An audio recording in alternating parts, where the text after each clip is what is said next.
Autre point de l'actualité en Côte d'Ivoire, l'opération de recensement des fonctionnaires et agents de l'État de Côte d'Ivoire. L'opération a démarré hier lundi sur plusieurs sites dans le district d'Abidjan. Notre équipe de reportage s'est rendue sur les lieux pour constater le déroulement de cette opération de recensement des fonctionnaires de Côte d'Ivoire. Le point avec Laurent Sierry. Sur les sites retenus pour le recensement des fonctionnaires des files d'attente, l'opération initiée par le gouvernement rencontre l'adhésion des personnes qui ont l'État comme employeur. Au Pocel 2001 au Plateau, les conditions dans lesquelles a débuté l'opération ne sont pas du goût des fonctionnaires. La salle dans laquelle les fonctionnaires doivent se recenser est exiguë, il y fait très chaud et en plus avec les intempéries de ce matin, les fonctionnaires sont obligés d'être dehors.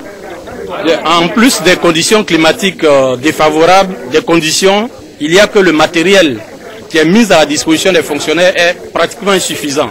Imaginez-vous un seul ordinateur pour 500 personnes par jour. À la fonction publique, autre site du recensement, il faut être patient.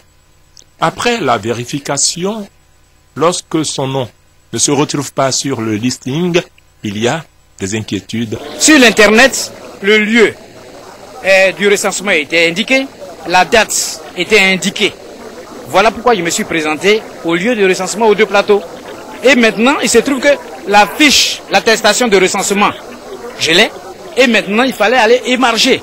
Et c'est sur la liste de retrait d'émargement que mon nom n'y figurait pas. Et pour ça, on m'envoie au service contentieux. Le service ouvert pour gérer le contentieux avait, à la mi-journée, enregistré une centaine de réclamations. Le recensement général des fonctionnaires de l'État de Côte d'Ivoire se poursuit. Il va permettre au gouvernement d'avoir une bonne maîtrise de l'effectif de ses salariés.